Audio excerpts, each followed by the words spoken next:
Makanya PKI paling gak suka dengan namanya Habib Rizik atau siapapun yang dekat dengan Habib Rizik, termasuk Habib Bahar, Habib Alwi saudara, bahkan Habib Zain saudara. Enggak, pokoknya dekat dengan Habib Rizik ini semua mesti dihabisi, mesti dihina, mesti dicela. Karena selama ada para habaib dan ulama yang istiqomah, PKI tidak akan pernah bisa bangkit saudara. Karena habaib dan ulama istiqomah siap berada di barisan paling depan untuk menghancurkan PKI kapan saja.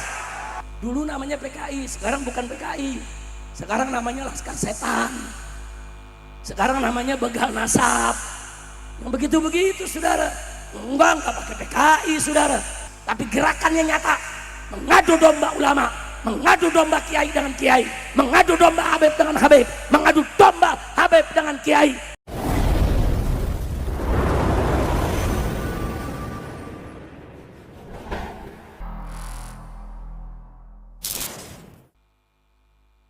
Assalamualaikum warahmatullahi wabarakatuh.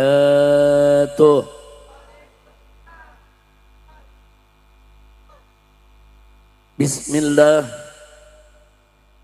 walhamdulillah wala hawla wala quwwata illa billah.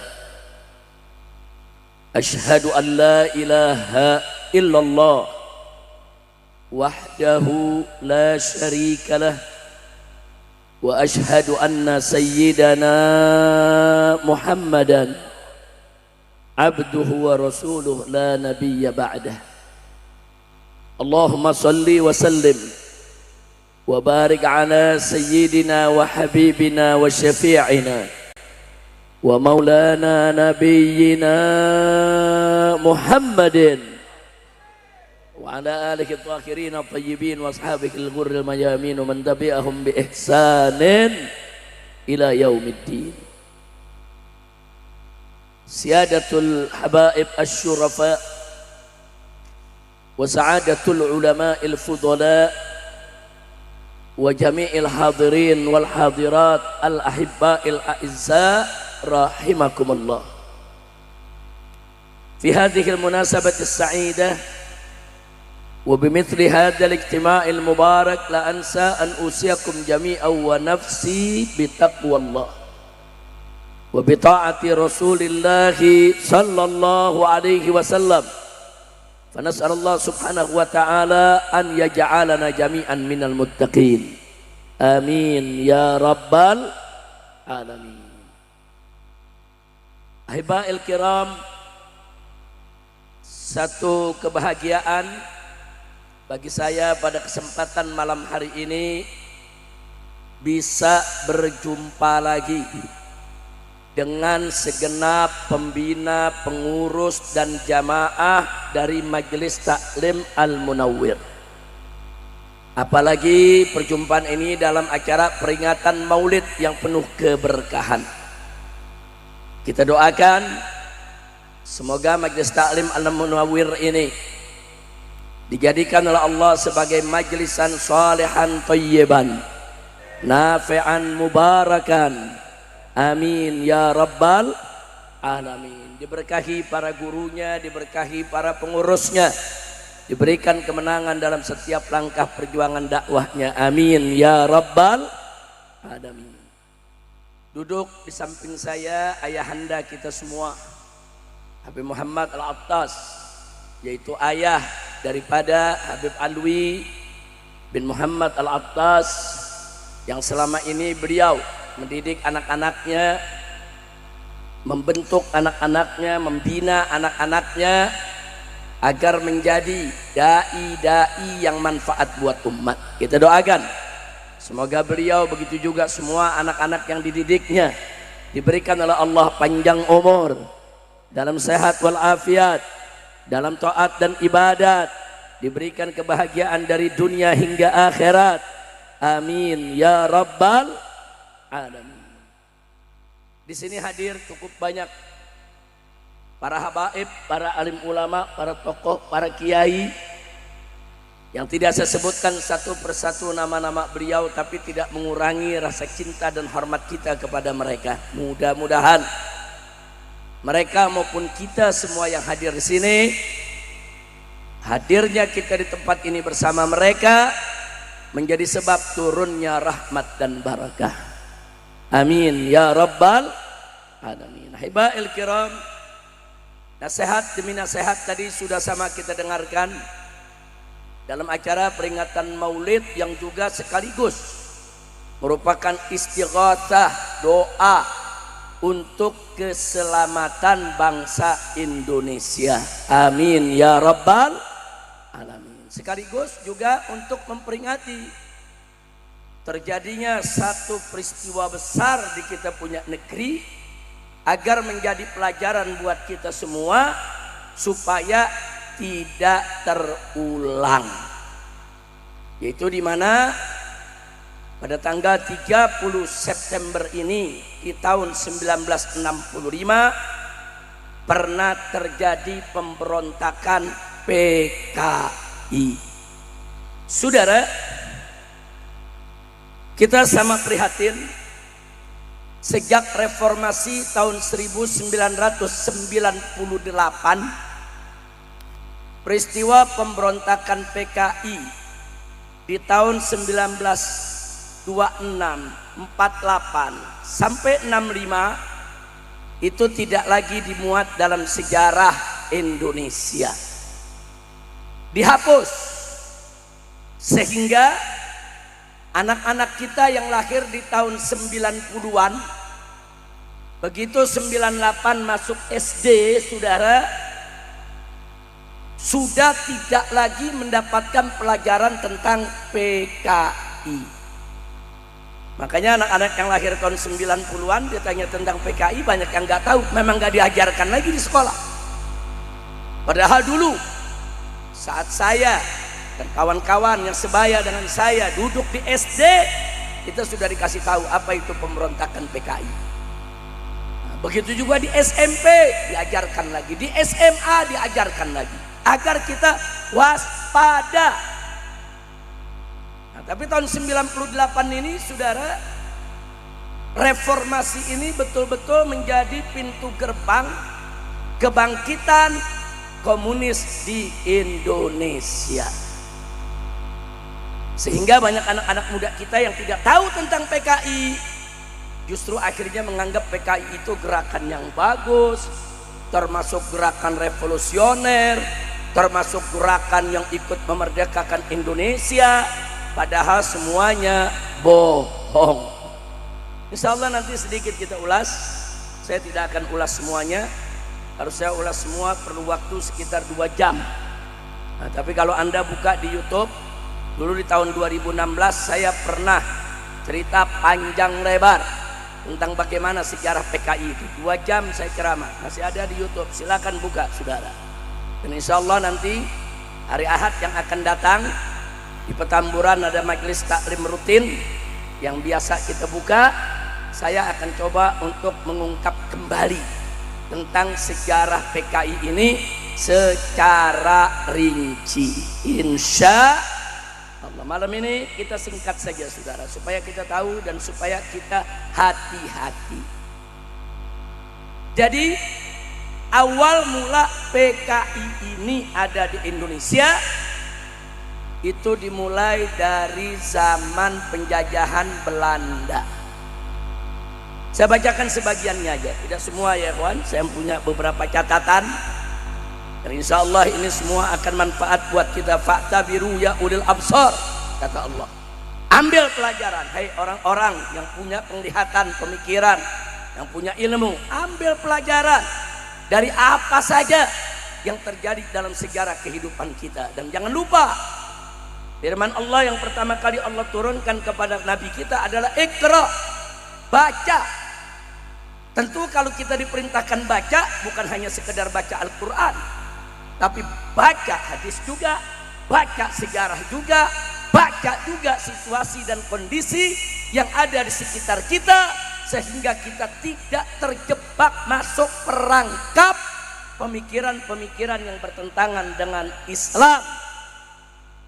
Nah, karena itu Iqra, baca Al-Quran, baca hadis, baca buku, baca kitab, dan baca sejarah, baca situasi dan kondisi di sekitar kita. Insya Allah dengan kita sering membaca, mengamati, kita akan banyak mendapatkan ilmu dan pengetahuan, sehingga kita lebih mudah untuk melakukan iktibar, dan kita lebih mudah untuk memagari diri agar kita tidak terjebak dengan pemikiran-pemikiran yang menyesatkan, insya Allah. Nah, ahibail kiram,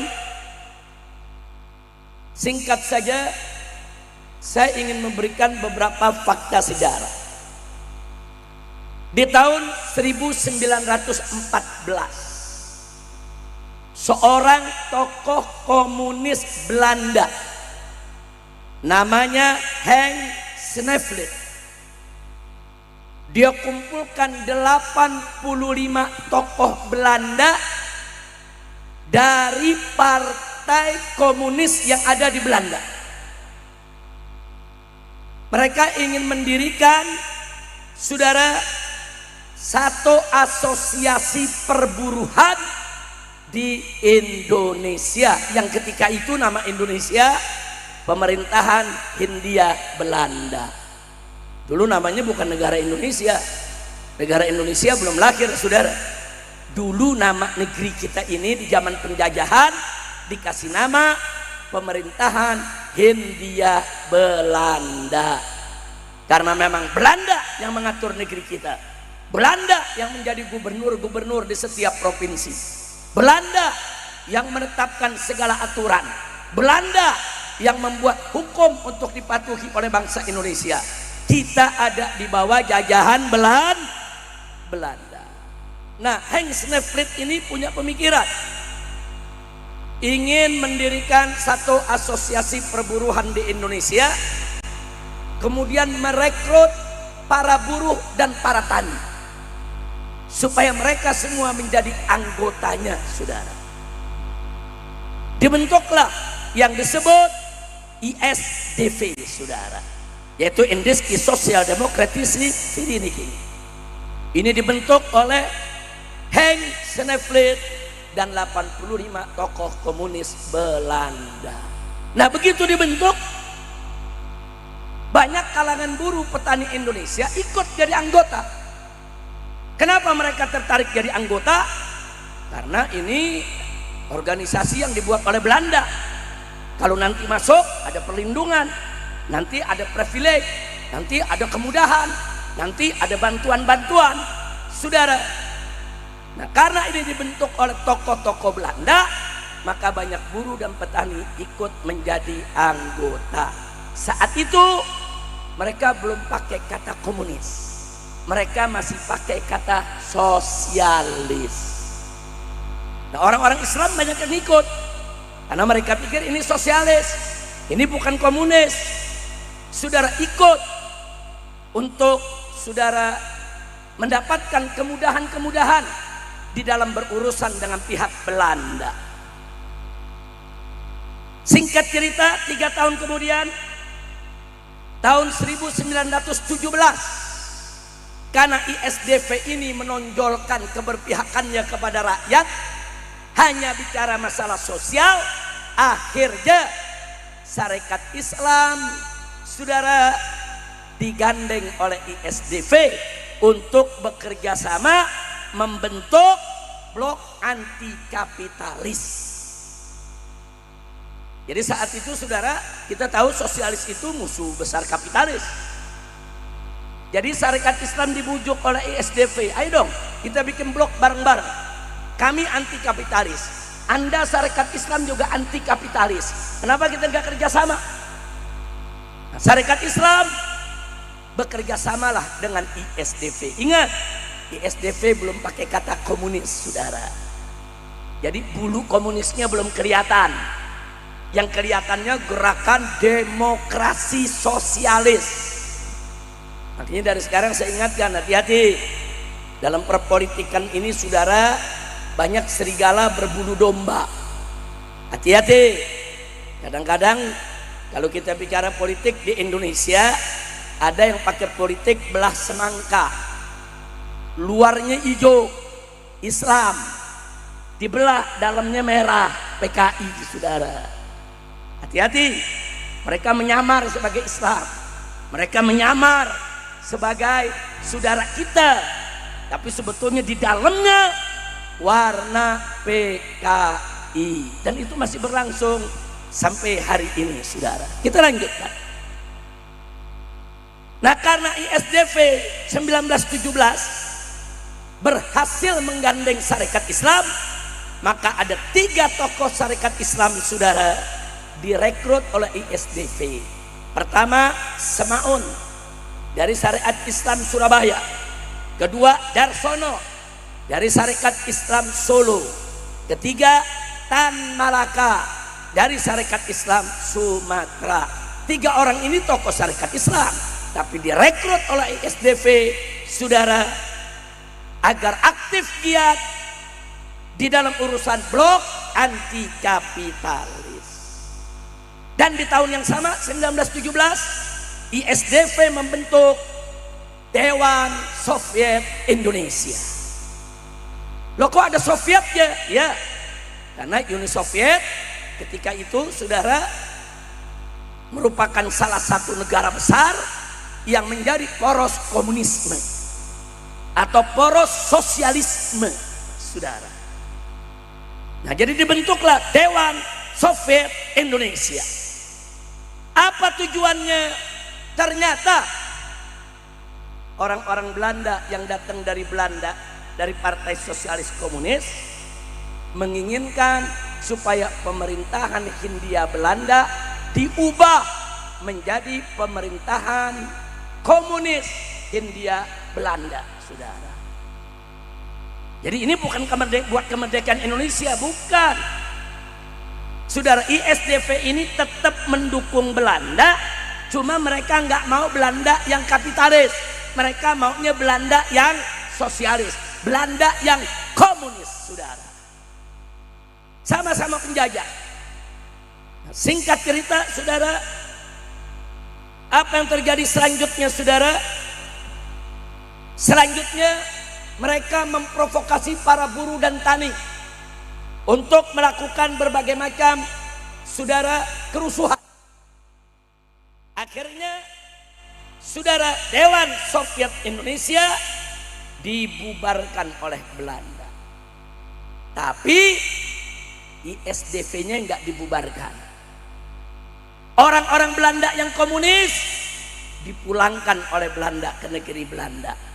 Tapi pengurus-pengurus yang Indonesia, saudara, tetap mengurus ISDV dalam pengawasan Belanda.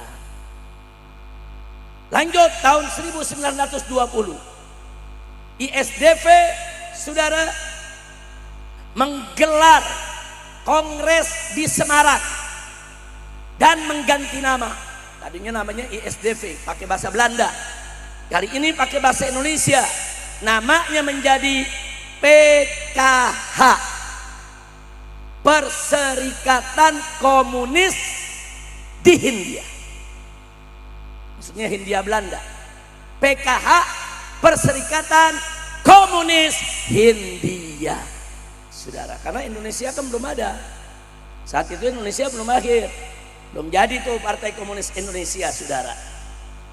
Nah, di sini, saudara, Perserikatan Komunis di Hindia, ketuanya diambil dari orang Sarekat Islam yang direkrut tadi, Semaun dan Darsono. Semaun jadi ketua, Darsono menjadi wakil ketua.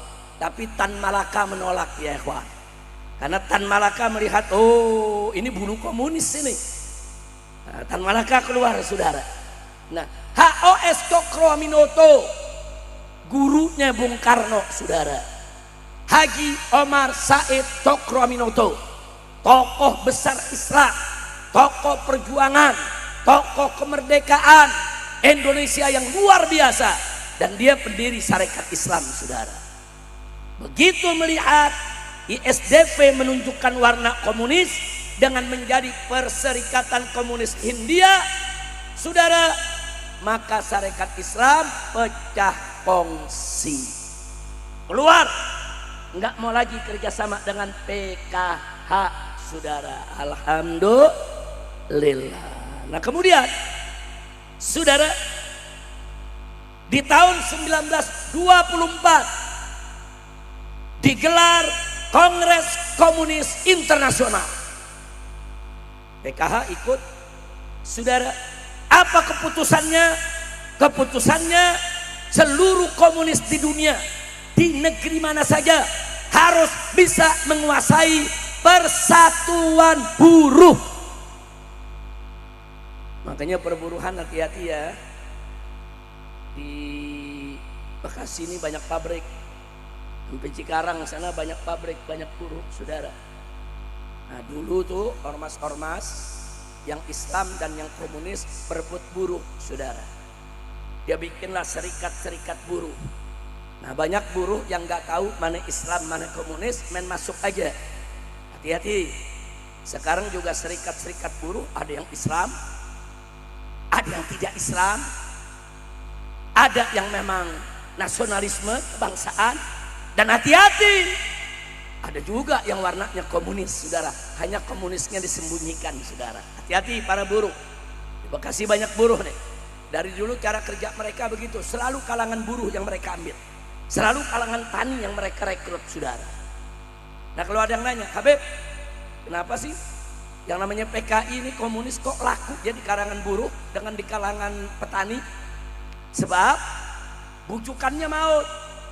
Apa dia bilang? Kalau komunis menang, saudara, itu sekolah gratis, rumah sakit gratis, saudara. Nggak ada itu orang kaya makin kaya.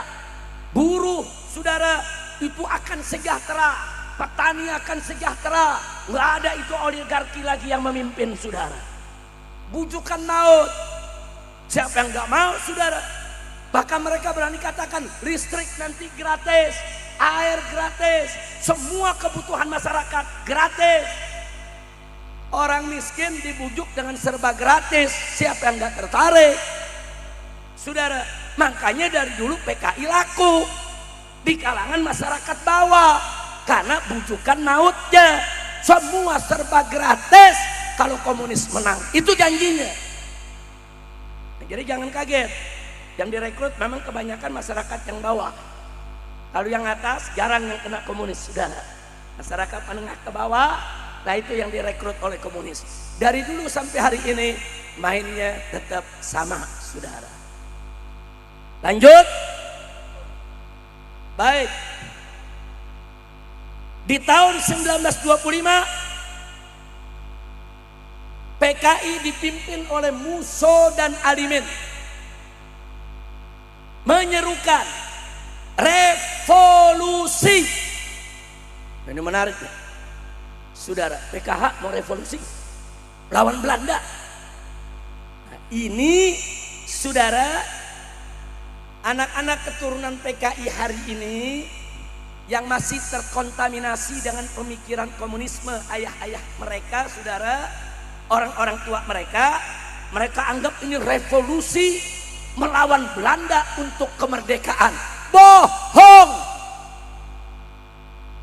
Saat itu Musso dan Alimin menyerukan revolusi, mengajak buruh, mengajak petani untuk apa? Untuk merubah pemerintahan Hindia Belanda menjadi pemerintahan komunis Hindia Belanda. Tetap Belanda yang pimpin. Kok bisa? Karena tokoh-tokoh yang dari Belanda yang kemarin dipulangin tuh, saudara, komunikasi lagi sama mereka. Bahkan melakukan pertemuan-pertemuan di luar, pertemuan di Soviet, pertemuan di Jerman, melalui konferensi. Saudara, yang tadi kita sebutkan, saudara Henk Snefrit itu mengundang itu tokoh-tokoh komunis yang dari Indonesia, kumpul di Jerman, kumpul di Moskow, saudara. Nah, seruannya itu tadi. Akhirnya apa? Terjadilah, saudara, huru hara. Buruh-buruh bakar pabrik, petani bakar perkebunan, saudara, di mana-mana bakar-bakaran, saudara. Bukan revolusi untuk Indonesia merdeka, bukan, saudara. Ada sejarahnya. Dan akhirnya apa yang terjadi? Terjadilah, saudara, huru hara di tahun 1926. Ini yang PKI sering bilang, kami lebih dulu dari orang-orang Islam berjuang. kami lebih dulu lawan PKI, kami lebih dulu merebut kemerdekaan. Bohong. Begitu mereka melakukan, saudara, huru-hara, akhirnya mereka, saudara, diserang, dikepung oleh pasukan Belanda. Ribuan petani dan buruh ditangkap, ratusan yang digantung di jalan-jalan, dihukum mati, mayatnya digantung di jalan-jalan, saudara, sama Belanda. Nah, sementara pemimpinnya Musso tadi nggak dibunuh sama Belanda, dibuang ke Moskow, saudara. Nah, kenapa ke Moskow? Karena mereka komunisnya berkiblat ke Uni Soviet. Nah, kemudian itu tahun 27, saudara, dibubarkan oleh Belanda itu PKH, saudara. Bubar, udah nggak ada lagi, nggak boleh ada. Nah, jadi perlu diketahui, di tahun 1924 sebelum mereka ribut, saudara, mereka bikin konferensi kongres partai PKH, dan akhirnya PKH, Perserikatan Komunis Hindia, dirubah menjadi PKI. Jadi Partai Komunis Indonesia. Jadi Partai Komunis Indonesia itu baru muncul tahun 1924. 1925, saudara, menyerukan revolusi. 1926 mereka bikin kerusuhan sosial.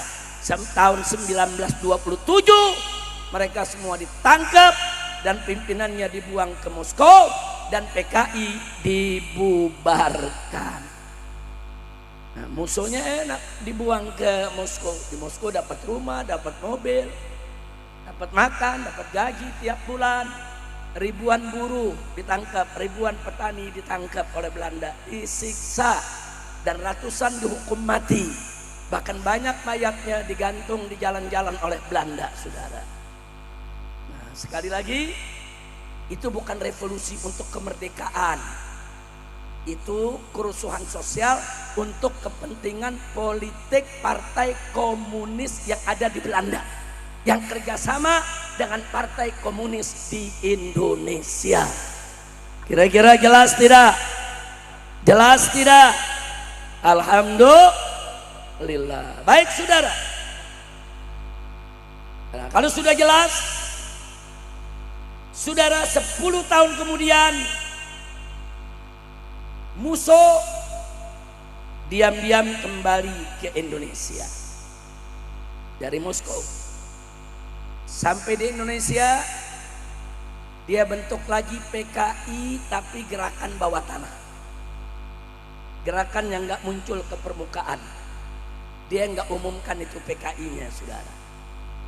Begitu pulang, dia susun, dia temui lagi itu dulu orang-orang dia, dibentuklah lagi PKI sebagai gerakan bawah tanah.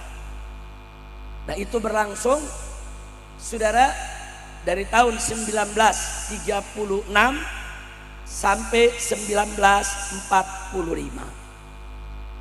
Nah, 1945 tokoh-tokoh Islam dan tokoh-tokoh nasionalis sibuk ingin memerdekakan Indonesia. Digelarlah sidang-sidang BPU PKI. Di situ ada NU, ada Muhammadiyah, ada Sarekat Islam, dan masih banyak lagi ormas-ormas Islam lainnya yang ikut, saudara. Dan di situ ada tokoh-tokoh kebangsaan, ada Bung Karno, ada Bung Hatta, ada Bung Yamin, saudara. Semua duduk merumuskan tentang kemerdekaan Indonesia. Catat, PKI nggak ikut, saudara. PKI nggak ikut. Nggak ada satu ekor pun PKI ikut rapat kemerdekaan Indonesia. Tidak ada. Nah, jadi jangan anak-anak keturunan PKI sekarang dia mau robah-robah sejarah, saudara. PKI nggak ikut. NU ikut. Di situ ada Kiai Haji Wahid Hasyim memimpin, saudara, rombongan dari NU. Sarekat Islam ikut. Di situ ada Kiai Haji Agus Salim memimpin delegasinya, saudara. Muhammadiyah ikut. Di situ ada Ki Bagus. Di situ juga ada yaitu Kiai Haji Abdul Qahir Mudzakkar, saudara, ada. Lengkap. PKI tidak ada. sampai akhirnya kita memproklamasikan kemerdekaan kita di tanggal 17 Agustus 1945. Alhamdulillah. Berarti Indonesia merdeka tidak? Merdeka tidak? Merdeka, saudara. Merdeka dari Belanda dan merdeka dari Jepang. Catat, PKI tidak ada andil.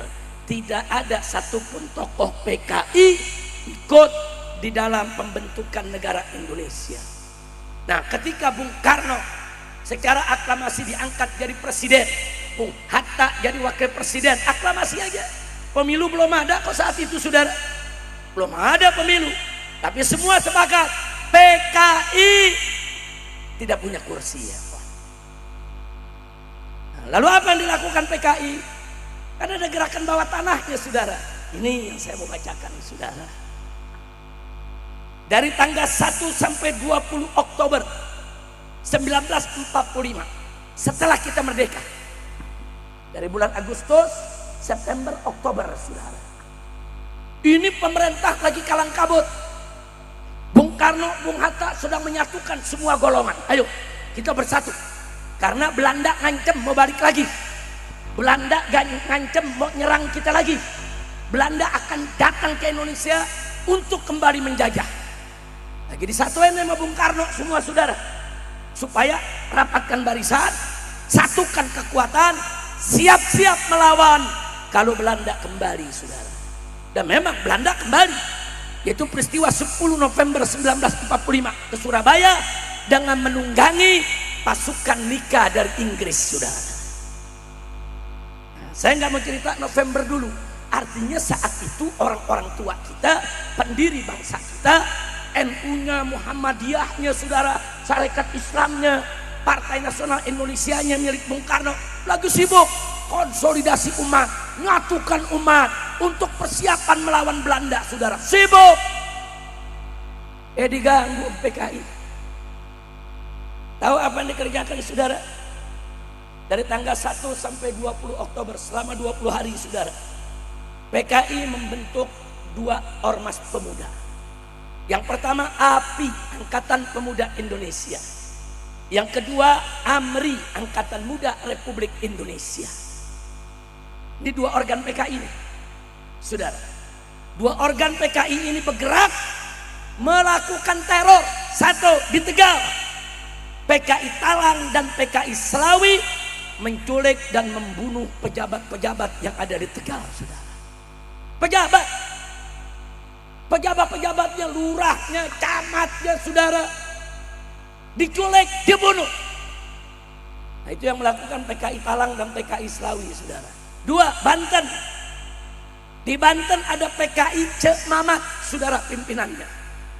Dia melakukan mengambil paksa keresidenan Banten. Banten ada residen waktu itu, saudara. Diambil paksa, saudara. Jadi pimpinan daripada residen Banten ditangkap. Kemudian yang ketiga, Tangerang. PKI membuat Laskar Ubel-Ubel namanya, saudara. Laskar Ubel-Ubel, PKI punya. Apa yang dilakukan, saudara? Dia ambil paksa Kabupaten Tangerang. Jadi Kabupaten Tangerang, Lebak, Banten, Serang, semua dikuasai oleh PKI. Nah, baru, saudara, begitu 20 hari mereka teror, akhirnya 21 Oktober PKI kembali mendeklarasikan diri sebagai Partai Komunis Indonesia. Jadi kalau ada yang nanya, kenapa mereka teror? Mereka ingin punya bargaining position. Mereka pengen punya posisi tawar dong. Mereka mau kirim pesan ke Soekarno, lu jangan enak-enakan ngeberkain Indonesia. Kenapa tuh semua kiai-kiai diajak, semua ulama diajak, semua ormas Islam diajak? Kenapa kita nggak diajak? Kenapa yang lain tuh bisa jadi menteri, diangkat Bung Karno? Kenapa kita tidak? Dia neror untuk pasang posisi tawar, kan jadi ada harga kalau udah neror, saudara. Nah, terus apa yang terjadi, saudara?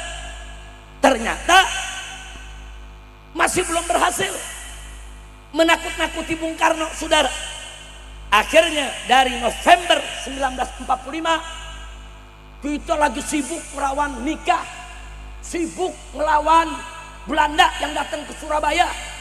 Saudara, puluhan ribu santri dibunuh oleh Belanda. Ribuan ulama pimpinan majelis pondok pesantren dibunuh oleh Belanda dan Inggris. Saudara, sibuk kita lagi perang PKI terus menebar teror. Saudara, tahu apa yang mereka lakukan? Kita lagi sibuk melawan Belanda 4 November 45. Mereka mengambil paksa keresidenan Pekalongan, saudara, meliputi Brebes, Tegal, Pemalang, dan Pekalongan. 4 kota mereka ambil, saudara. Kemudian 9 Desember PKI Cek Mamat yang di Banten menculik dan membunuh Bupati Lebak Raden Hardi Winangun di jembatan Sungai Cimanca, saudara. Bupatinya ditangkap, diculik, dibunuh. Kemudian tanggal 12 Desember 45 Laskar Ubel-Ubel membunuh seorang pahlawan nasional yang sangat terkenal, saudara. Siapa dia? Otto Iskandar Dinata. Dibunuh di Mauk di Tangerang, saudara. Nggak sampai situ, mereka serbu Cirebon. Tentara kita di Cirebon ditangkepi, dilucuti senjatanya, dan Cirebon diambil alih, saudara. Jadi nyatu tuh, dari Cirebon, Brebes, Tegal, Pemalang, Pekalongan, mereka ambil semua. Nggak sampai di situ, di Sumatera. Silakan tanya orang-orang Sumatera, khususnya di Sumatera Timur, saudara. Apa yang terjadi? Tanggal 3 Maret 46 PKI menyerbu Istana Langkat dan membantai Sultan, memperkosa keluarganya, menjarah harta bendanya. Sampai hari ini masyarakat Sumatera Barat, Sumatera Timur, bahkan sampai Deli Serdang di Medan, luar biasa sakit hatinya dengan PKI, saudara. Istana-istana Sultan mereka serbu, mereka bakar, mereka jarah, perempuannya mereka perkosa. Ini yang dilakukan oleh PKI. Sementara kita lagi sibuk perang sama Belanda, saudara. Silakan orang masyarakat Sumatera Barat tahu itu ceritanya. Silakan tanya bapak ibu mereka, saudara, bagaimana kejadiannya. Nah, kemudian saudara, akhirnya saudara, Bung Karno nggak bisa buat apa-apa. Loh kenapa? Ya orang kita lagi perang sama Belanda, dirongrong sama teror-teror begini, saudara. Akhirnya Bung Karno merangkul PKI. Nah, PKI artinya berhasil meletakkan diri di posisi yang punya nilai dalam politik, saudara. Ayo, lu nggak ajak gua ajak-ajak ini negara. Lu nggak ajak gua teror ini di mana-mana. Karena PKI diajak. Di tahun 1947 PKI gabung, saudara, dengan Bung Karno dan tokoh PKI yang bernama Amir Sarifuddin dijadikan Perdana Menteri Indonesia. Soekarno tetap presiden, Perdana Menterinya adalah Amir Sarifuddin. Jadi kalau yang belajar sejarah dengar, oh ada Perdana Menteri namanya Amir Sarifuddin, tokoh PKI, saudara. Nah, karena memang saat itu Bung Karno lemah, orang posisi bagaimana nggak lemah, tentara juga lemah, saudara. Karena di mana-mana diteror. Nah, lalu masuk tahun 48, saudara. Soekarno mulai menyusun kekuatan dengan kelompok nasionalis dan juga dengan tentara.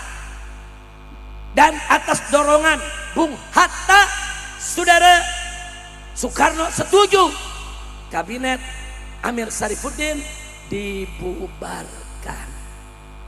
Jadi cuma 1 tahun tuh PKI megang kabinet, saudara, jadi Perdana Menteri. Diganti oleh Bung Hatta, saudara. Nah, Bung Hatta ditugaskan oleh Bung Karno, ya sudah, ini PKI nggak bener.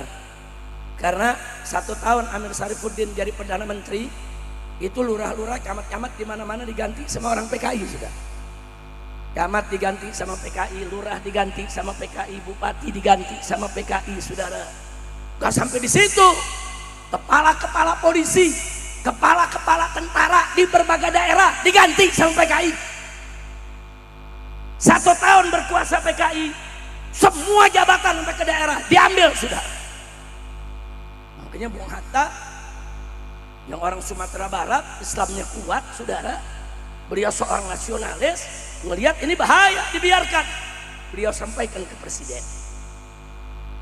Beliau sampaikan ke presiden, saudara, protes dari kelompok-kelompok Islam. NU khawatir, Muhammadiyah khawatir, Syarikat Islam khawatir, saudara, semua khawatir. Akhirnya berhasil meyakinkan Bung Karno. Diangkatlah Bung Hatta yang membentuk kabinet. Tahu apa yang dilakukan Bung Hatta, saudara? Begitu beliau pegang, beliau melakukan program RERA. Apa itu RERA? Reorganisasi dan rasionalisasi. Tujuannya bersihkan pegawai negeri dan TNI dari unsur PKI. Jadi saat itu banyak pegawai negeri dari PKI, banyak pimpinan tentara dari PKI. Jadi kalau ada tentara ngomong umat Islam hati-hati ya, disusupi PKI. Awal tentara disusupi PKI kok, bukan umat Islam saudara. Nah, akhirnya Bung Hatta saudara, dia bersihkan. Mana komandan tentara yang PKI, dia berhentiin, diganti dengan komandan tentara yang bukan PKI saudara. Apakah yang Islami atau yang nasionalis saudara. Pokoknya PKI dibersihin oleh Bung Hatta, semua dibersihin. Oh, PKI marah saudara, luar biasa marah kepada Bung Hatta. Semua, mau lurah, mau camat, mau kepala desa saudara, dibersihkan habis-habisan. Pegawai negeri yang PKI disingkirkan, dimasukkan yang nasionalis, dimasukkan yang cinta NKRI, dimasukkan yang Islami saudara. Alhamdulillah. Lalu apa Anda pikir PKI putus asa? Oh enggak saudara. Saudara, begitu mereka lihat Bung Hatta melakukan pembersihan, mereka membentuk Front Demokrasi Rakyat. Hati-hati ya, PKI suka pakai kata-kata demokrasi, demokrasi rakyat, demokrasi ini, demokrasi sosialis, demokrasi itu. Hati-hati saudara. Ya, ada demokrasi yang tulen, memang demokrasi nasionalis kebangsaan, tapi ada juga demokrasi yang sosialis komunis. Dibentuklah FDR, Front Demokrasi Rakyat, yang jadi ketuanya Amir Syarifuddin, mantan Perdana Menteri tadi. Dia oposisi, dia lawan Bung Hatta sudah. Nah kemudian mereka nggak mampu menghentikan langkah Bung Hatta. Akhirnya Musso pulang dari Moskow saudara, bulan Juli tahun 1948. Dia gandeng DN Aidit dan Noto untuk memimpin PKI. Lalu mereka menggelar konferensi PKI. Hasilnya FDR tadi, Front Demokrasi Rakyat, dibubarkan. Gak perlu, cukup PKI saja. Dan Partai Buruh juga Partai Sosialis bergabung ke Partai Komunis Indonesia. Jadi 3 partai jadi satu. Partai Buruh, Partai Sosialis, Partai Komunis Indonesia gabung menjadi PKI saudara. Lalu September 48 saudara, Musso minta kepada Bung Karno supaya Indonesia berkiblat ke Moskow Uni Soviet. Gak didengarin oleh Bung Karno. Bung Karno gak mau saudara. Apa yang terjadi? Tanggal 10 September Gubernur Jawa Timur Raden Mas Aryo Suryo dan 2 pengawalnya dari kepolisian dijegat dan dibunuh di Ngawi oleh PKI. Jadi hati-hati itu ya, urusan jegat menjagat, nyulik, bunuh, itu kerjaan PKI itu dari dulu itu sudah. Jangan kaget kalau sekarang ada habaib, ada ulama, kiai diancam-ancam, oh nanti kita jegat, kita culik, kita bunuh. Emang begitu kerjaan PKI sudah. Gubernur Jawa Timur dibunuh, diculik, diberhentiin mobilnya, dijegat, diculik, dibunuh, mayatnya dibuang ke hutan, saudara. Itu tanggal 10 September 1948. Tanggal 11-nya Dr. Mawardi yang mimpin rumah sakit Solo, anti komunis, diculik, dibunuh. Tanggal 12-nya Kolonel Marhadi di Madiun, diculik, dibunuh. Kalau Anda ke Madiun ada monumennya, saudara. Monumen Kolonel Mahardi, saudara. Kemudian tanggal 13 di Madiun terjadi bentrok antara TNI dengan TNI, saudara. Kok bisa?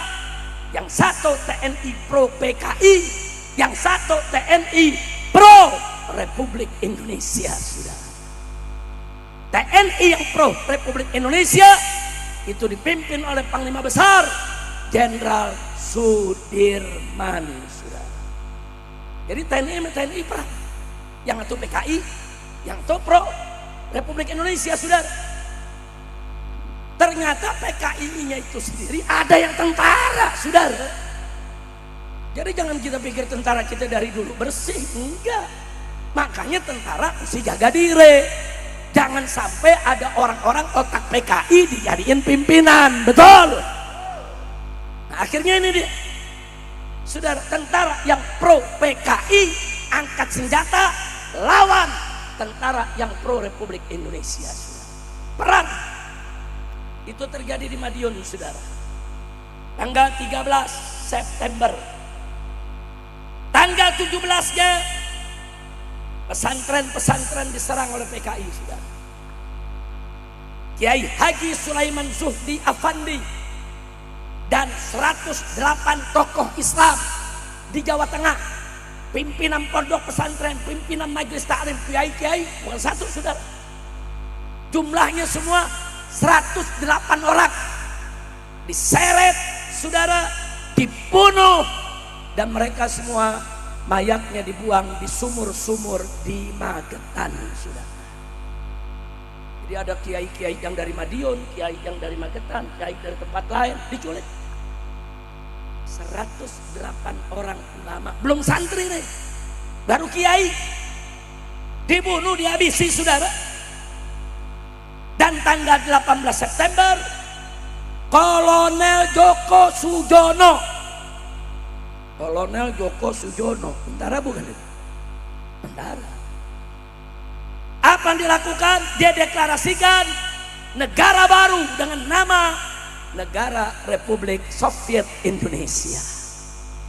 Kok bisa Republik Indonesia dirubah jadi Republik Soviet Indonesia, saudara?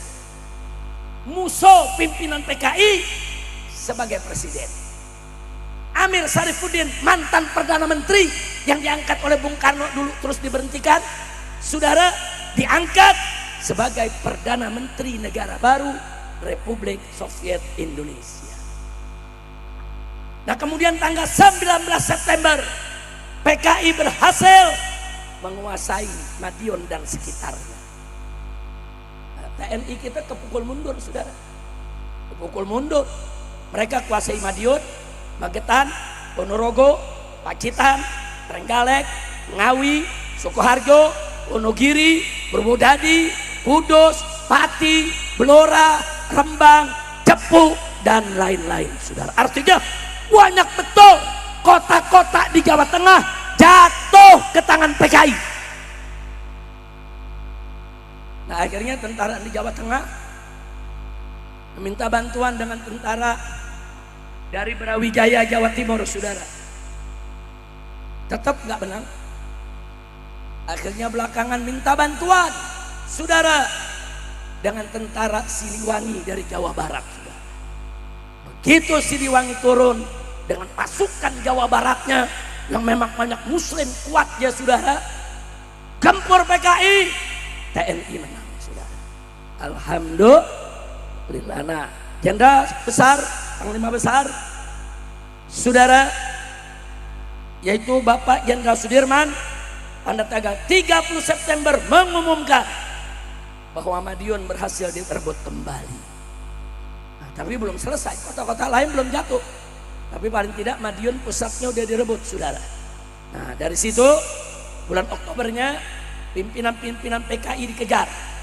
Bulan Oktober tanggal 30-31 Musso dan Amir Sarifuddin yang jadi presiden dan perdana menteri negara baru Republik Soviet Indonesia ketangkap dan dieksekusi mati. Sedangkan Nyoto lari ke Cina, saudara. Nah di sini catat ya, dulu ke Moskow, sekarang ke Cina. Artinya apa? Setelah 48 PKI kiblatnya nggak ke Moskow lagi, tapi kiblatnya ke Cina, saudara. Sama-sama komunis. Akhir November 1948 seluruh wilayah yang dikuasai PKI berhasil direbut kembali oleh tentara kita. Alhamdulillah. Itu tahun 48. Nah kemudian apa yang terjadi setelah itu, saudara? Nah, setelah itu saudara, di 48 itu para tentara mencari informasi. Itu orang-orang yang dibantai, dibunuh, di mana mayatnya. Sampai 2 tahun nggak ketemu, saudara. Nah baru di awal tahun 50 ketemu, saudara.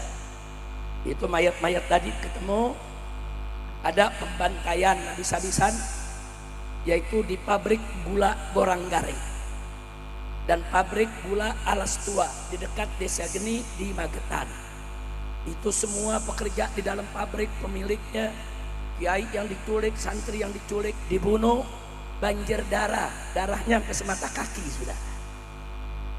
Semua disembelih. Itu namanya tragedi pabrik gula Boranggaring. Nah, tapi banyak mayat belum ketemu, khususnya mayat yang 108 ulama tadi, saudara. Nah akhirnya ditemukan, saudara, ada 7 sumur, disebut sumur neraka, saudara. Semuanya di Magetan. 2 sumur ada di Kecamatan Bendo, 2 sumur ada di Kecamatan Kawedana, 3 sumur ada di Kecamatan Ngadirejo, Konongomulyo, dan Bandarjo. Ternyata di dalam 7 sumur itulah ulama-ulama kita, kiai-kiai kita, santri-santri pondok, semua dimasukkan ke sumur tersebut, sudah. Nah tahun 50 karena ada PKI yang ditangkap, diinterogasi oleh tentara, akhirnya ada PKI yang ngaku, saudara, dan terbongkar itu mana sumur-sumur neraka tadi, saudara. Sampai di sini saya mau berhenti dulu. Saya tanya nih semua, PKI kejam tidak? Saya mau tanya semua, PKI kejam tidak? Jahat tidak? Biadab tidak? Nah kalau gitu, kalau PKI bangkit lagi, setuju tidak? Terima atau jangan? Terima atau tolak? Kalau PKI mau bangkit, siap ganyang mereka? Takbir! Angkat tangan semuanya, takbir! Shallu ala Nabi. Nah, jadi saudara, sengaja saya sampaikan supaya anak-anak kita yang lahir tahun 90-an ke atas nih tahu cerita PKI. Ini yang saya cerita baru sedikit. Saya ringkas-ringkas saja, saudara.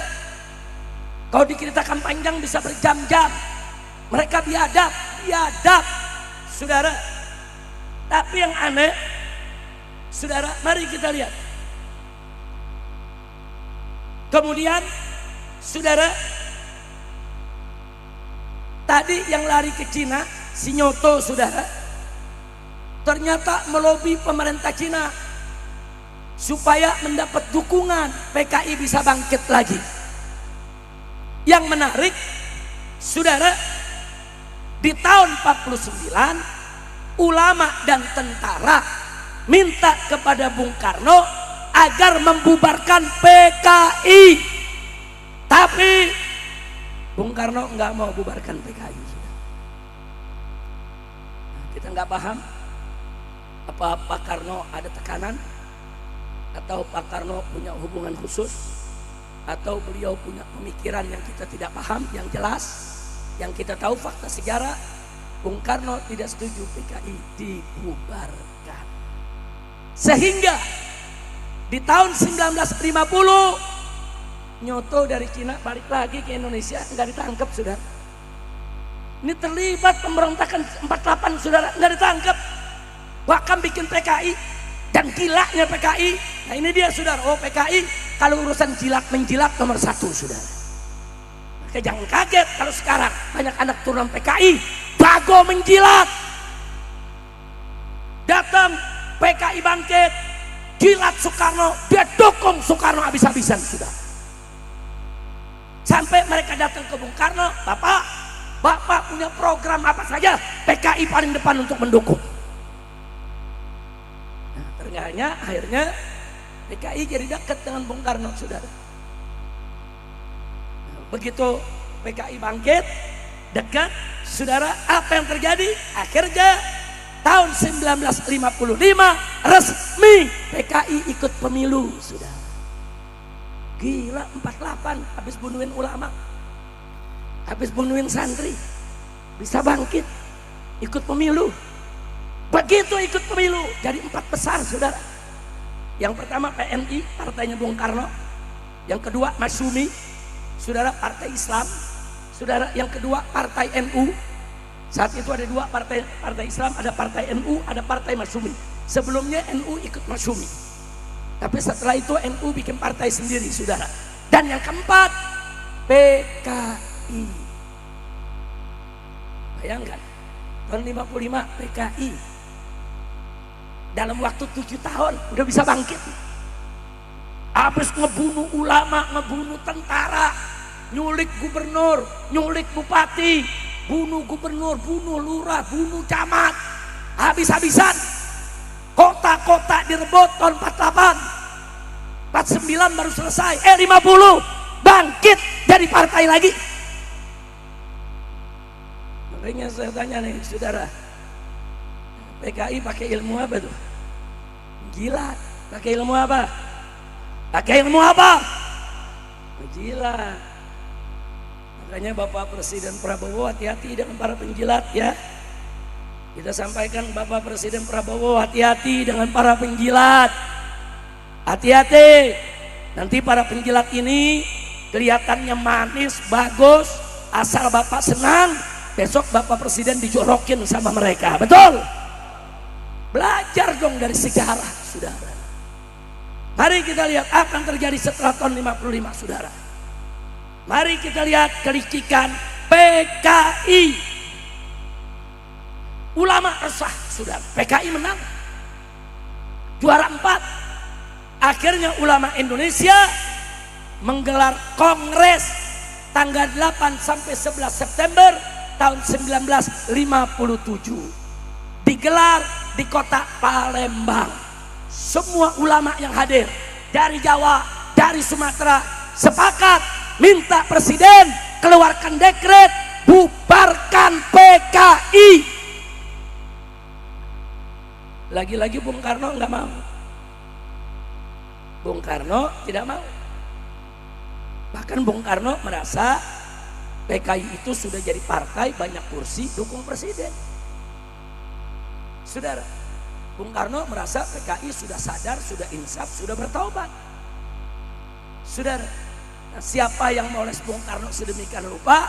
Wallahu a'lam. Saya hanya menceritakan fakta. Saya tidak mau menilai Bung Karno. Silakan Anda nilai sendiri, saudara. Jadi jangan bilang nanti ulama kemana? Kok ulama nggak memperingatkan? Ulama gelar kongres 3 hari 3 malam di Palembang.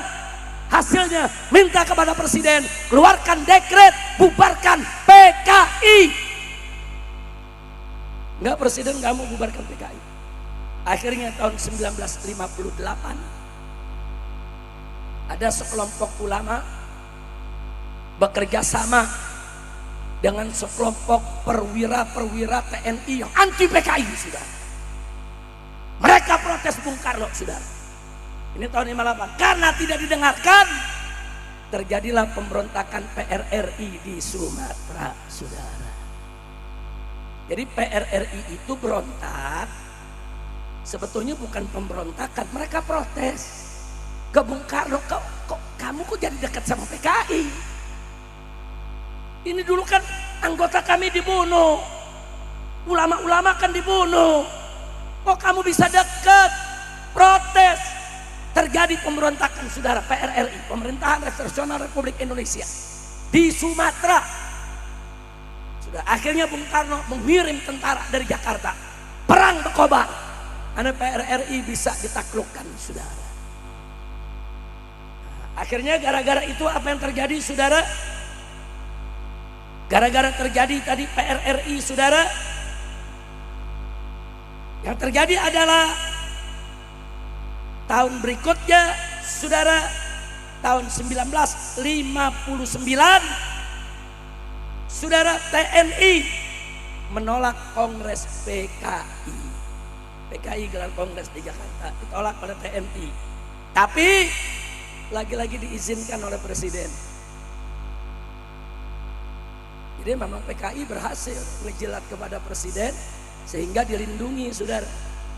Akhirnya tahun 1960 Soekarno meluncurkan politik Nasakom. Apa itu Nasakom? Nasional Agama Komunis. Jadi Bung Karno bilang, sudahlah, nasionalis, komunis, dan yang agama nih umat Islam, jangan ribut. Kita kan baru merdeka, ayo kita bangun negara bareng-bareng. Niat Bung Karno bagus, saudara, niatnya bagus. Cuman ulama banyak menolak. Kenapa? Karena lihat perilaku PKI. Ulama nggak percaya sama PKI, saudara. Bung Karno udah percaya. Akhirnya Partai Bung Karno mendukung Nasakom, Partai NU mendukung Nasakom, PKI mendukung Nasakom, Partai Masyumi menolak Nasakom, saudara. Partai Masyumi ini isinya ulama-ulama, saudara. Kalau Partai NU menerima, karena Partai NU masih husnudzon. Ya mungkin PKI udah sadar, udah insaf. Nah, apalagi Bapak Presiden bicara, ya sudahlah kita rangkul dulu. Masih husnudzon, saudara. Tapi ulama-ulama dari Masyumi nggak terima. Karena itu tadi, baru tahun 48 mereka bunuh kiai, bunuh jenderal, bunuh gubernur, bunuh lurah, bunuh camat, bakar pesantren. Kok bisa dirangkul? Akhirnya apa yang terjadi, saudara? Begitu awal tahun 60 Soekarno meluncurkan Nasakom, karena Masyumi tidak terima. Tanggal 17 Agustus saat perayaan kemerdekaan RI di tahun 1960, Masyumi dibubarkan. Menang PKI. Masyumi ini partai Islam besar, saudara, partai pemenang pemilu, dibubarin. Ketika itu Masyumi lebih besar dari NU, saudara, dibubarin. PKI senang Masyumi dibubarkan. Nggak sampai situ, saudara. Mari kita lihat. Begitu Masyumi dibubarkan, saudara, tahun 62-nya tokoh-tokoh PKI masuk menjadi menteri-menteri dalam kabinet Bung Karno. Termasuk Nyoto, DN Aidit jadi menteri, saudara. Menteri penasehat presiden. Masyumi sudah tidak ada. April tahun 62 PKI gelar kongres lagi, sudah. Tahun 63 ini menarik. PKI ini, komunis ini kerjanya internasional, sudah. Jadi Cina melihat komunis di Indonesia berhasil jadi menteri, duduk di kabinet, jadi partai, orang kepercayaan presiden. Tapi komunis di Malaysia lemah. Komunis di Malaysia lemah, saudara. Akhirnya apa yang dilakukan oleh PKI, saudara? Memprovokasi Bung Karno supaya ganyang Malaysia. Diadu domba Indonesia sama Malaysia. Dibilang Malaysia ngerebut perbatasan lah. Dikatakan Asabah itu milik Indonesia, bukan milik Malaysia. Diprovokasi, dibakar-bakar, saudara. Dan Soekarno akhirnya ikut saran PKI, ganyang Malaysia. Indonesia dengan Malaysia tahun 63 perang saudara. Nah, biar tahu itu, saudara. Nggak sampai situ, PKI masuk lagi. Bapak Presiden, kami PKI siap bela Anda. Kami barisan terdepan, kami ganyang itu Malaysia. Tapi kami minta bentuk angkatan kelima, Karena anggota kami ini banyaknya petani, banyaknya buruh, tenaga kasar. Tolong mereka dipersenjatai. Persenjatai mereka, kami ganyang itu Malaysia. TNI menolak, ulama menolak. Soekarno setuju. Akhirnya tahun 63 itu dibentuk angkatan kelima.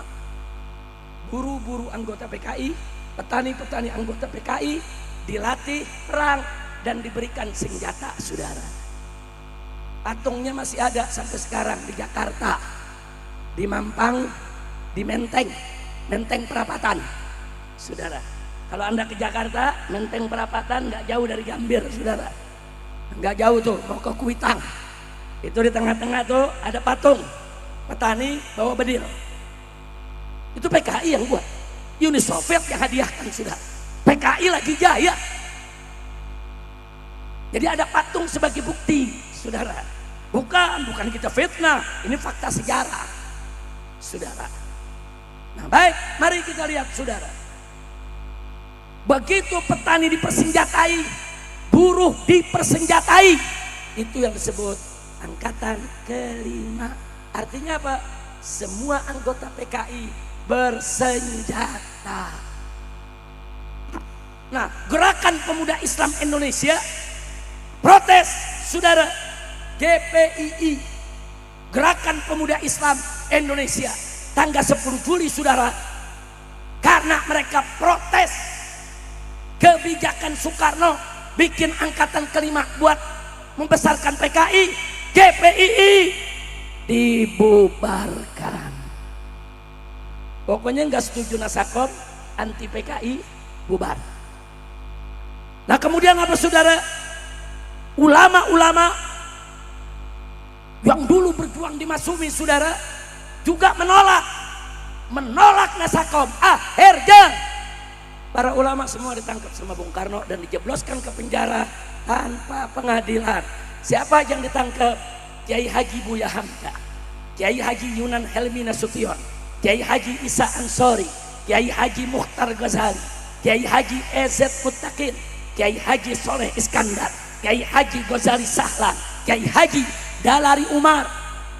Banyak ulama-ulama ditangkapi, saudara, jebloskan sebuah penjara tanpa pengadilan, tanpa sidang. Pokoknya jangan ganggu-ganggu Nasakom, titik. Nah tahun 1964 ada sebuah partai pecahan dari PKI. Ada kelompok nggak setuju nih cara PKI begini, ngadu domba anak bangsa.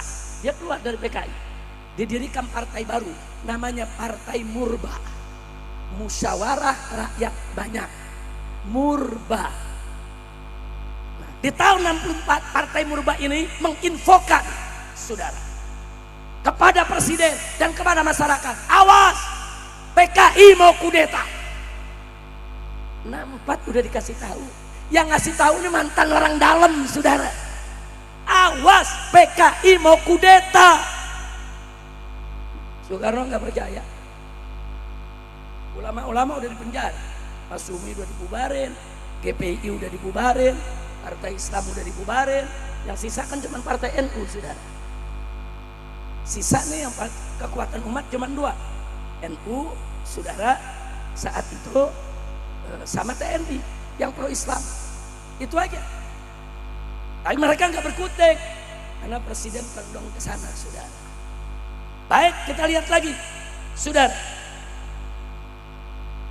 Bulan Juli tahun 65 PKI mendatangkan 2000 kader dari buruh dan tani ke lapangan terbang Halim Perdana Kusuma. Mereka semua diberikan latihan menembak, mereka semua diberikan senjata, diberikan granat dengan dalih bela negara. Dalihnya bela negara. Bulan Juli, saudara, tahun 65. Nah, akhirnya tanggal 30 September pagi, ormas-ormas underbow PKI yang di bawah nih kayak Gerwani dan lain sebagainya demo besar di Jakarta, saudara. Besar-besaran, ribuan orang turun ke jalan, saudara. Malamnya 7 jenderal ditarget untuk diculik, saudara. 6 jenderal berhasil diculik, Satu jenderal, itu Jenderal Abdul Haris Nasution, gagal diculik. Akhirnya anaknya yang masih kecil, adek Irma, saudara, yang ditembak oleh PKI karena gagal menangkap ayahnya, saudara. Jadi yang terbunuh malam itu, saudara, ada 6 jenderal, terus 1 letu tendean, saudara, belum jadi jenderal, dia penjaga jenderal. Nah itu juga dibunuh dengan putri yang masih kecil dari Jenderal Abdul Haris Nasution. Nah, jenderal-jenderal tadi dibawa ke Halim, ada lubang buaya di sana, saudara. Mereka disiksa dan dibunuh. Jenazahnya dimasukkan di dalam lubang buaya. Itulah yang disebut G30S PKI. G gerakan, 30 tanggal, S September, PKI, saudara, Partai Komunis Indonesia. Belum selesai, besoknya 1 Oktober PKI mengumumkan negara dalam keadaan darurat, dibentuk, saudara, Dewan Revolusioner Indonesia. 1 Oktober PKI membentuk Dewan Revolusi. Mereka bilang apa? Ada 7 jenderal ingin mengkudeta presiden. PKI itu paling pintar ngebohong. Dia putar balik sejarah, saudara. PKI, saudara, salah satu sifatnya pendusta, pembohong. Sampai hari ini yang bela PKI paling demen ngebohong, saudara. Ngebohong terus, saudara. TVRI dikuasai, Radio Republik Indonesia dikuasai oleh PKI. PKI bicara di radio, bicara di TV. Tanggal 1 Oktober, saudara, PKI mengatakan 7 jenderal mau kudeta, ingin membunuh presiden, dan PKI menyelamatkan presiden.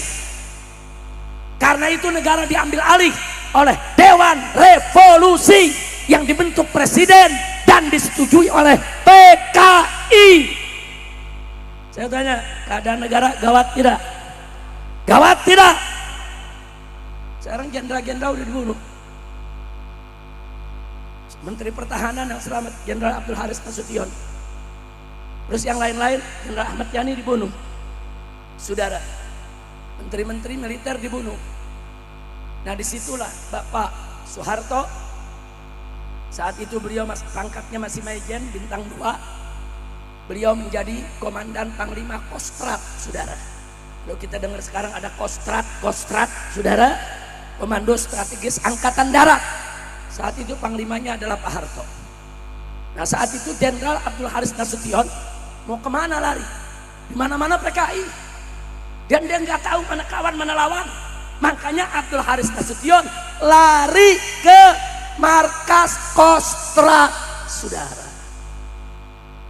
Lari ke markas Kostrat, dan beliau yang memberikan petunjuk kepada yaitu Pak Harto. Beliau katakan, kau harus segera ambil alih ini Angkatan Darat. Ini jenderalnya dibunuh semua. Jangan sampai nanti Angkatan Darat semuanya diambil oleh PKI. Makanya tanggal 2 Oktober, saudara, diambil alih Angkatan Darat oleh Pak Harto, saudara. Sementara Kopassusnya, saudara, dipimpin oleh Bapak Sarwo Edi, saudara, mertuanya SBY, saudara.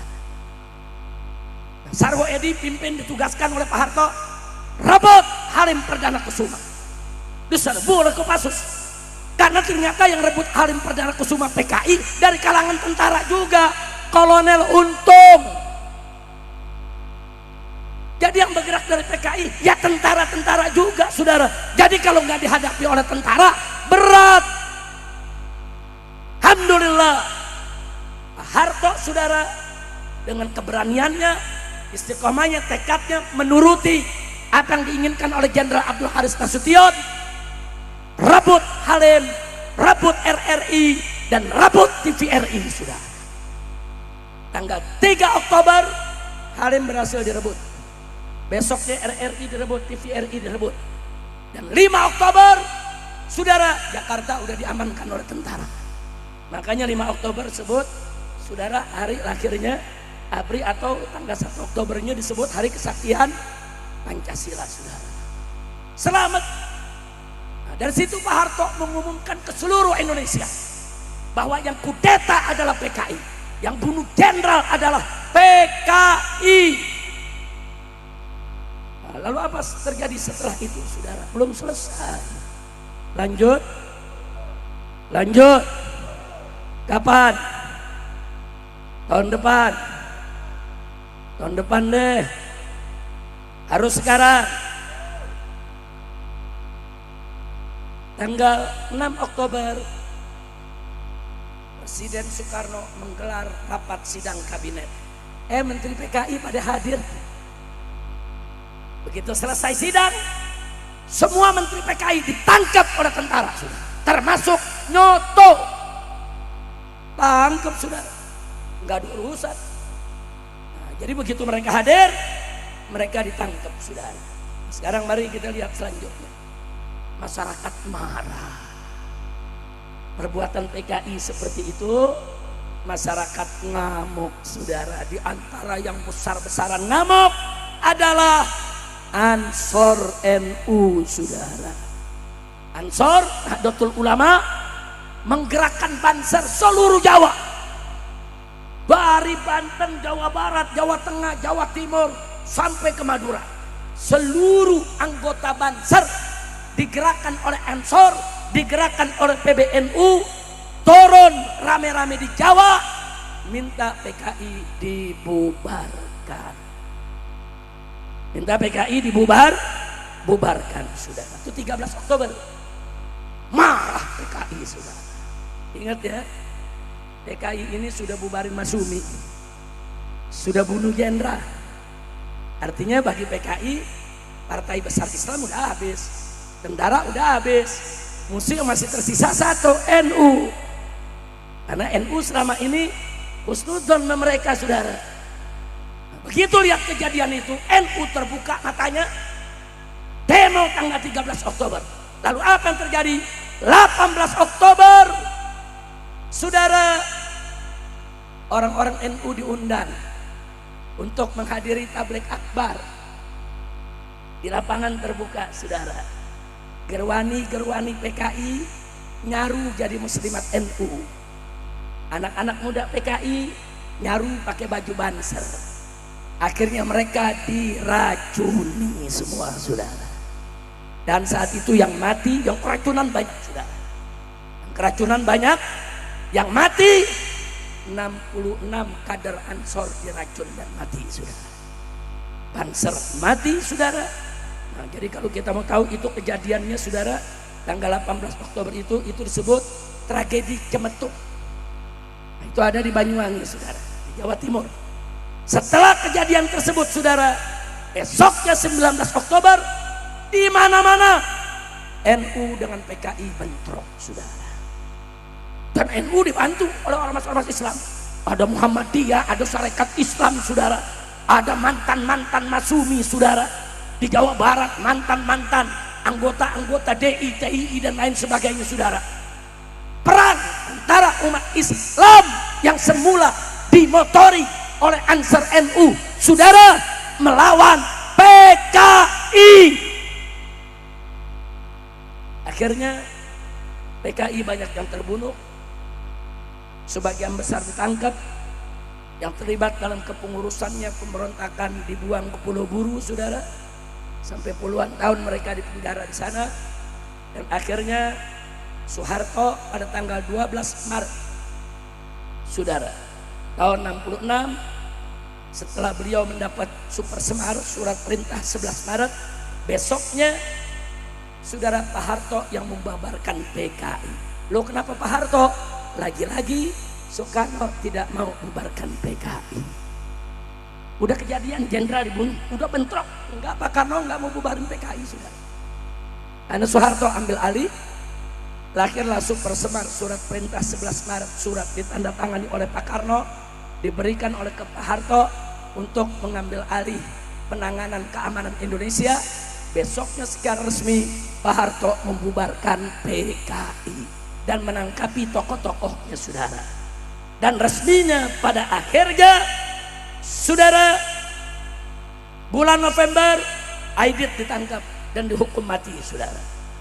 Kemudian tidak sampai di situ, pada tanggal 5 Juli tahun 1966 sepakatlah MPRS mengeluarkan TAP MPRS nomor 25 tahun 66 tentang pembubaran PKI dan pelarangan penyebaran paham Marxisme, Leninisme, dan komunisme. Sejak itu PKI dilarang, saudara. Kira-kira saya sampaikan jelas tidak? Paham tidak? Alhamdulillah. Nah dari sini masih ada lanjutannya nanti aja, saudara. Nah, saya cukup, ini kan judulnya G30 SPKI. Nah, sekarang pertanyaannya, saudara, Habib, apa PKI ini bangkit? Oh bangkit. Mana buktinya? Nanti kalau kira apa lagi? Mau tahu buktinya? Betul? Buka aja YouTube, tulis Habib Rizik dengan judul 20 indikasi kebangkitan PKI. Di situ saya uraikan 20 tanda-tanda PKI bangkit, saudara. Dan itu saya sampaikan di hadapan ratusan purnawirawan jenderal di Balai Kartini Jakarta ketika ada yaitu seminar tentang PKI. Saya sudah ingatkan di situ, Patri Sutrisno hadir, saudara. Saya ingatkan kepada para mantan jenderal semua, ingat ya, PKI ini bangkit. Ini indikasinya, saya jelaskan, saya buktikan satu persatu. Kalau Anda tidak waspada dari sekarang, saya katakan besok Anda sendiri yang akan menyesal. Nah, 20 indikasi yang saya urai hari ini sudah terjadi semua. Baru sekarang bukan indikasi lagi, udah fakta, saudara. Saya udah ingetin, hati-hati ya, hati-hati. Ini indikasinya begini, indikasinya begini. Semua saya urai. Silakan nanti di rumah buka YouTube dengan judul 20 indikasi kebangkitan PKI. Saya sudah sampaikan kepada para jenderal, sudah. Makanya PKI paling gak suka dengan namanya Habib Rizik atau siapapun yang dekat dengan Habib Rizik, termasuk Habib Bahar, Habib Alwi, saudara, bahkan Habib Zain, saudara. Enggak, pokoknya dekat dengan Habib Rizik ini semua mesti dihabisi, mesti dihina, mesti dicela. Karena selama ada para habaib dan ulama yang istiqomah, PKI tidak akan pernah bisa bangkit, saudara. Karena habaib dan ulama istiqomah siap berada di barisan paling depan untuk menghancurkan PKI kapan saja. Takbir, takbir, sallu ala nabi. Jadi jangan kaget kalau PKI itu gerakannya sebar fitnah, saudara. Jangan kaget kalau habaib di mana-mana difitnah, saudara. Dulu namanya PKI, sekarang bukan PKI. Sekarang namanya Laskar Setan. Sekarang namanya Begal Nasab. Yang begitu-begitu, saudara. Enggak pakai PKI, saudara. Enggak ada mereka pakai PKI lagi, saudara. Tapi gerakannya nyata. Mengadu domba ulama, mengadu domba kiai dengan kiai, mengadu domba Habib dengan Habib, mengadu domba Habib dengan kiai. Saya mau tanya umat Islam, mau diadu domba tidak? Mau diadu domba tidak? Sekarang kalau Anda semua lihat habaib, kiai, akur duduk di panggung ceramah bareng bersama, senang tidak? Senang tidak? Bersyukur tidak? Nah, sekarang saya mau tanya semua, siap bersatu? Siap berjuang? Siap bela kiai? Siap bela ulama?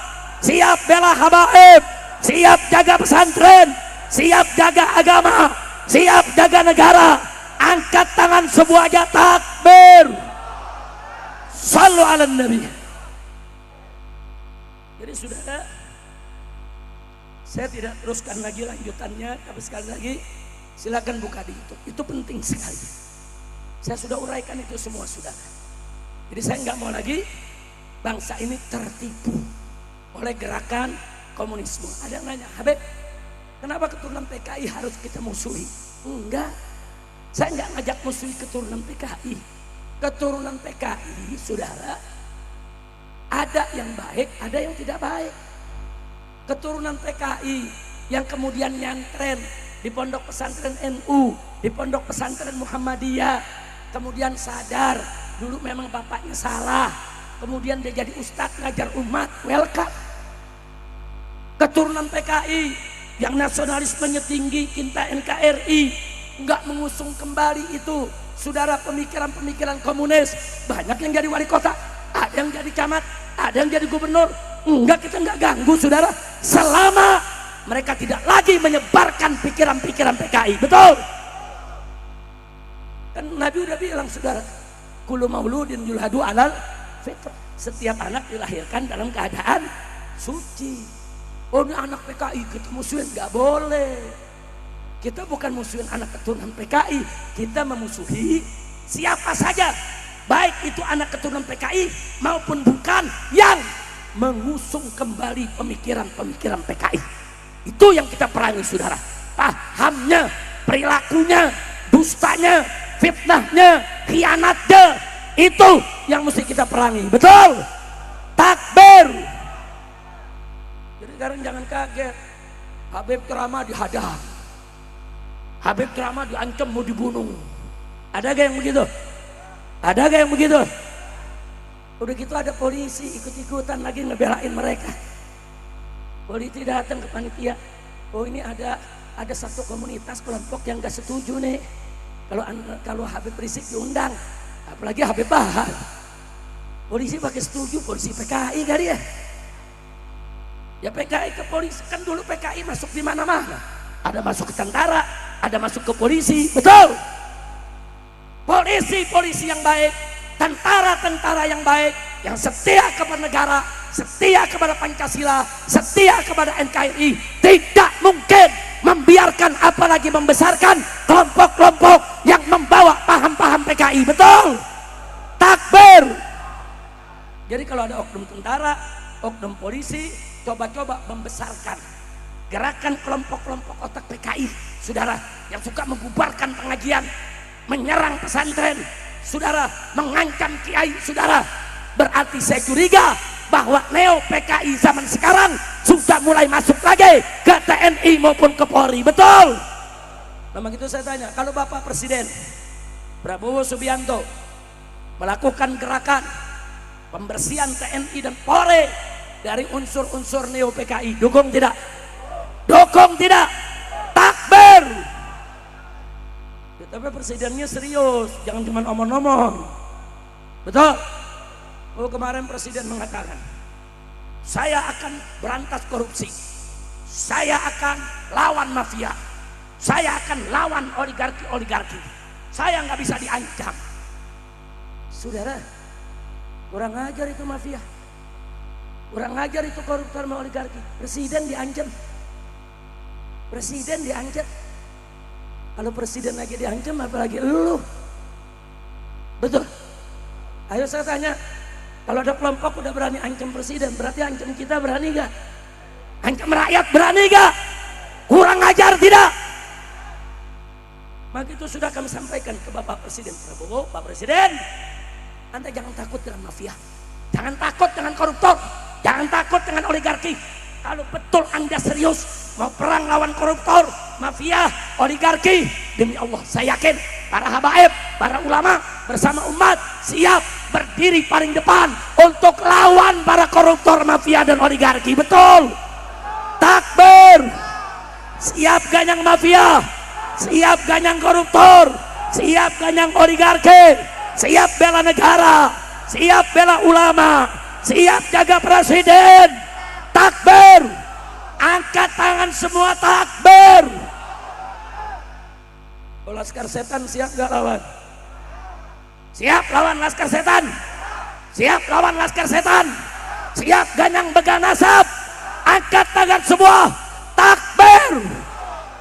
Sallu ala nabi.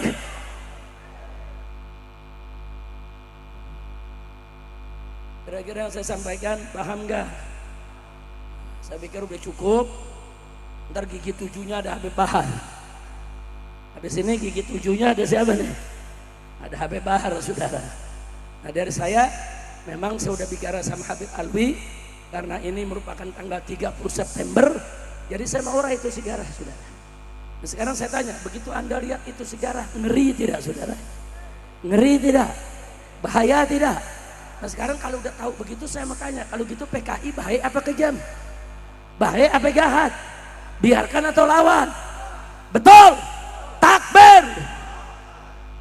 Saya udah minta dengan Bapak Presiden supaya soal PKI masukkan lagi di buku pelajaran, supaya rakyat se-Indonesia tahu. Karena maaf Pak Bu ya, sesuatu yang dimasukkan lewat kurikulum itu dibaca oleh jutaan rakyat lewat sekolah. Kalau lewat kurikulum itu nyebarnya gampang. Tapi kalau cuma lewat ceramah begini, ya yang hadir aja yang paham, atau yang dengar dari rumah yang paham. Kalau yang nggak ngaji, nggak hadir, nggak dengar, berapa juta saudara yang nggak tahu. Nah, saya lagi terus mendorong pemerintah, tolong sejarah soal PKI dari 1914 sampai 1965, bahkan sampai hari ini saudara, neo PKI-nya uraikan supaya rakyat bisa waspada. Nah, kenapa saya lihat ini penting? Sebab begini Pak, Indonesia ini bukan negara kaya. Kalau Indonesia negara kaya, saya nggak khawatir saudara komunis nggak laku, nggak laku. Yang jadi masalah Indonesia ini banyak orang miskin. Orang miskin ini dijanji-janjiin sama neo PKI. Kalau sosialis menang, rakyat nggak ada yang miskin. Sekolah gratis, klinik gratis, listrik gratis, bensin gratis, gas gratis. Semuanya serba gratis, makanya orang miskin tertarik. Padahal dusta. Hati-hati soal kebohongan begitu. Tuh kemarin aja ada presiden 10 tahun ijazahnya nggak jelas. Soal ijazah aja nggak jelas, gue nggak ngerti. Anaknya ikut-ikutan nggak jelas ya. Kacau tidak? Kacau tidak? Udah jangan gue yang bahas tuh urusan Habib Bahar. Pokoknya Habib Bahar nih kalau udah ceramah ganyang PKI jangan gigi 7 lagi, gigi 9 gitu. Kira-kira sampai di sini apa yang saya sampaikan paham? Jelas? Alhamdulillah. Sekian yang bisa saya sampaikan. Sebelum Habib Bahar tampil, yuk rame-rame kita baca sholawat Badar dulu. Silakan, tolong dibantu Habib Hamzan. Silakan Habib Husain. Dibantu, kita baca rame-rame ya sholawat Badar semuanya. Ada tim hadroh di sini? Mana tim hadrohnya? Siap-siap. Ayo semuanya siap-siap, bantu semua. Salatullah salamullah ala Taha Rasul.